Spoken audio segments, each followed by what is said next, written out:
Hi, welcome to all. In object-oriented programming lab, it contains 10 elements. In first exercise, fully depends on searching the element in different methodology. In that, first one is sequential search, second one is binary search, and third one is quadratic search by using selection sort, and last one is again quadratic search using insertion sort. Now, in 1A implementation of sequential search. The methodology of sequential search is it is step by step process. That means one by one element can be searched whatever we want. First, we have to create a array for input elements. So array is a sequence of storage structure. Array index is 0 to n minus 1. Array is a similar data type can be stored. That is the input of searching array.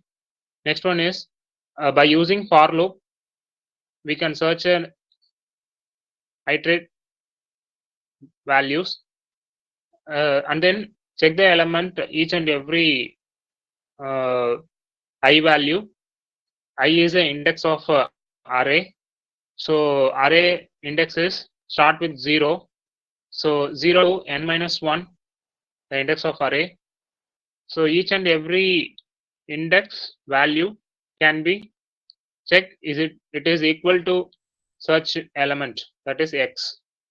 If found, returns the index of I, that is the search element is equal to the ith index element. Afterwards, if the entire array elements is traversed, after completing the traverse without finding the searching element, it returns the result is -1. It indicates the element is not found in the array. Afterwards, this is the main methodology for a sequential search. Afterwards, using a main function, what the process will be going on. The main function is the heart of the program because the execution starts from the main function only. So main function only can create an array of elements, and our searching value also can be initialized in the main function only. Then in sequential search method, by using object, we can call the method where the sequential search method is defined, and then after getting results from the sequence search method, that will be print from the using of system.out.println function. Then we can received result of the sequential search that will be stored into result variable. That result will be print from the output methodology. This is the sequence algorithm for executing the sequential search methodology. Next, I am going to move program.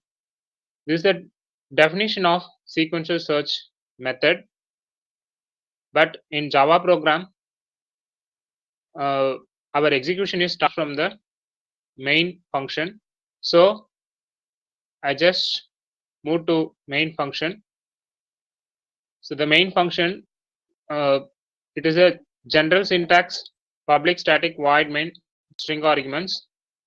Inside the main function, first statement, I create a array initialization. So integer data type, integer means it is a complete number. So here 2, 3, 4, 10, 40.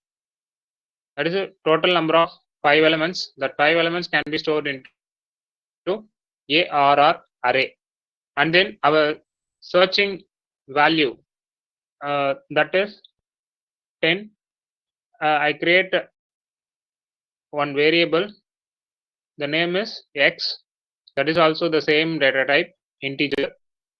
So I can store 10 value into the X variable, and then integer result equal to sequential search.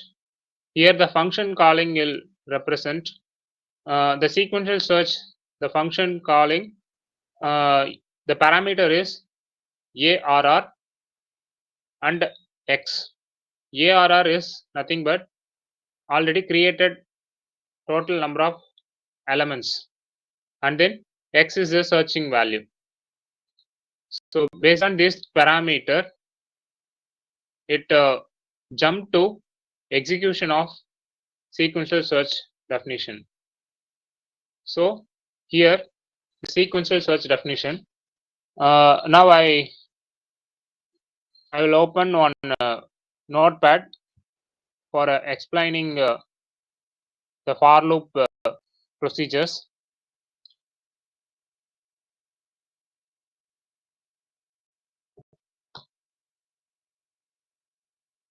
Okay. So now here the function is sequential search function. For example, sequential search,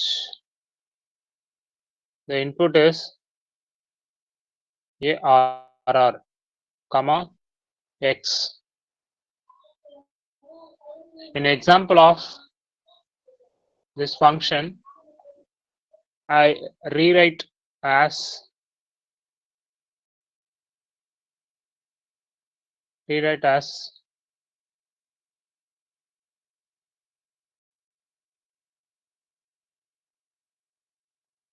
5 elements.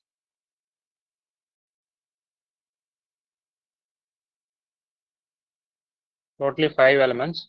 Next, X value is 10.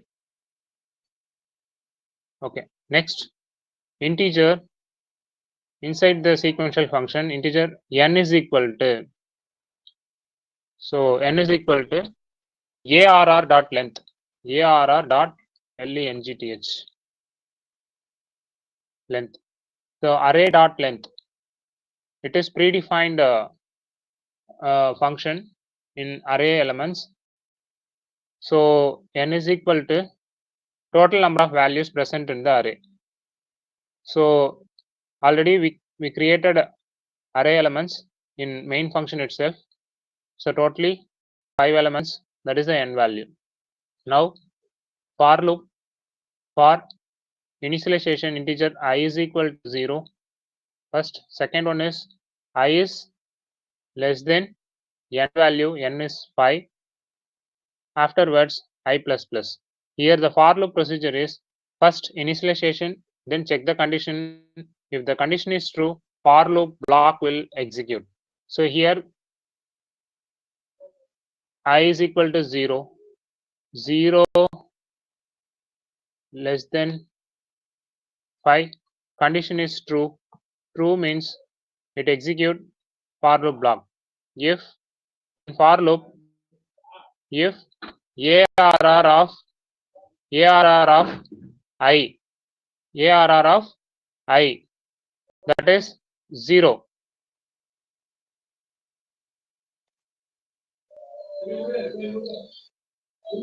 Here array of 0 equal to 10. Array of 0 means total number of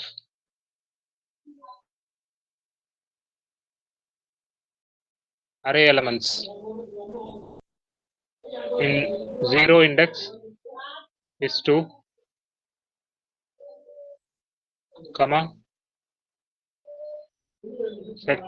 first index is 3 and second index is 4, then third index is 10 and fourth index is 5. So here the condition is array of 0 equal to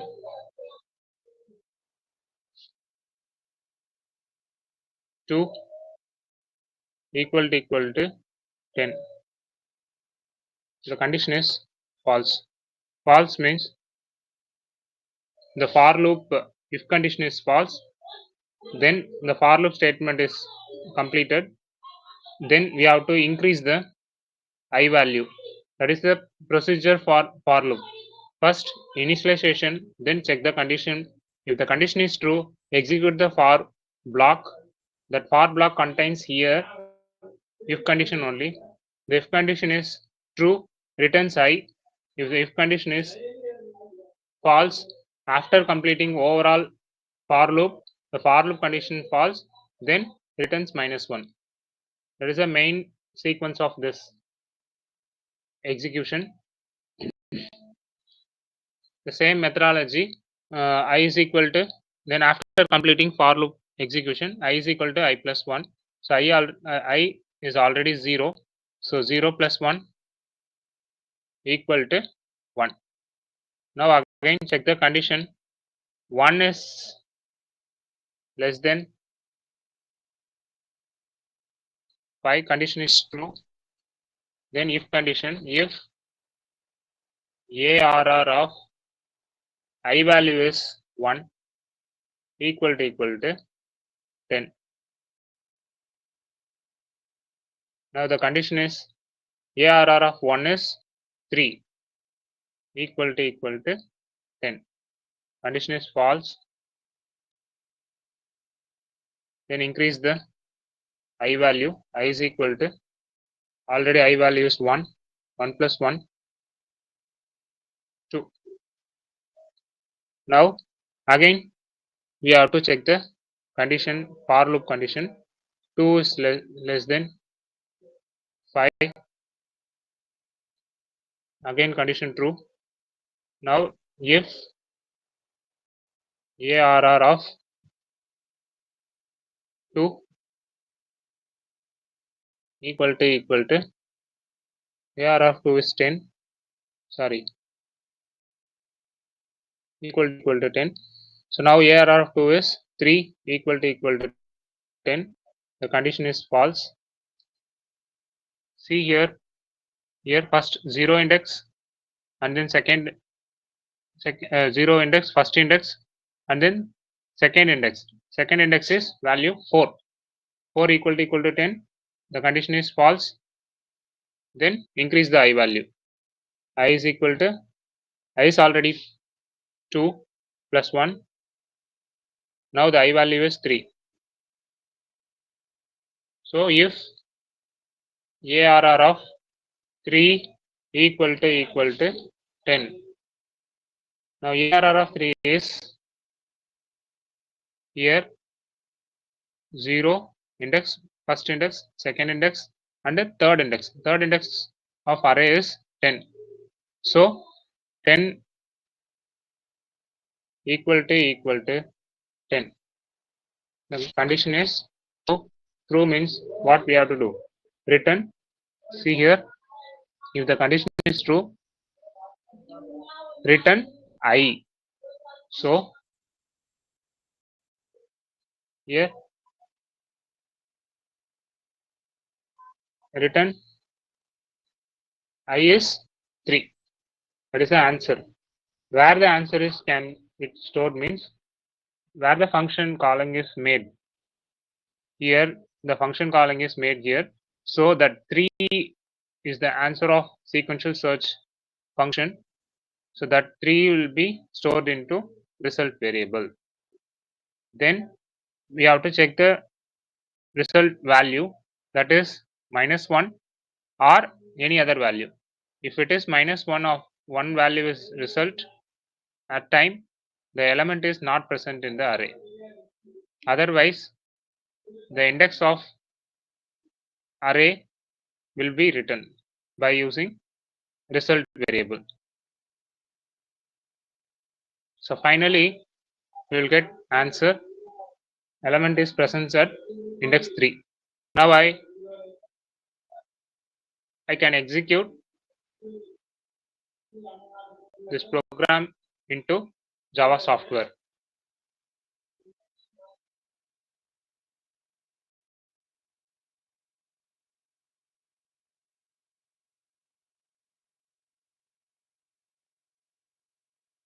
So this is the program of sequential search. I just copy and paste into Notepad. Click on File menu, give save, sequential search .java.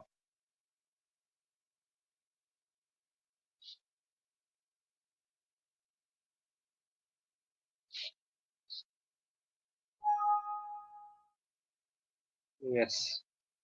Now after creation of Java file, just go. In previous session, I installed Java software. Now you can directly go to run command, Windows key plus R, then type cmd, then change the directory, then here we need to locate bin folder. So you just copy here, then click and paste. Now just compile by using Java C compiler. Java C file name sequential search.java.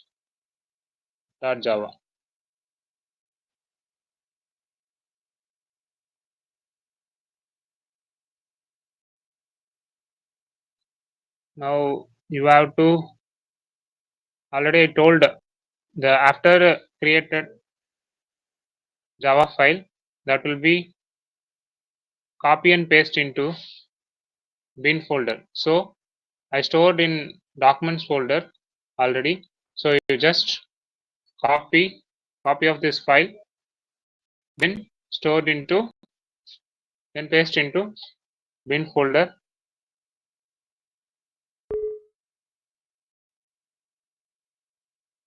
So it's stored. Now you just click up and down arrow.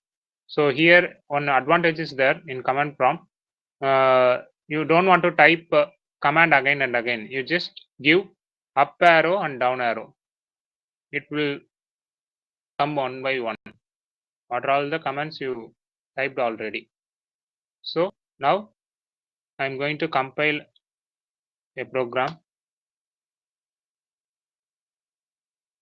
So I didn't receive any error.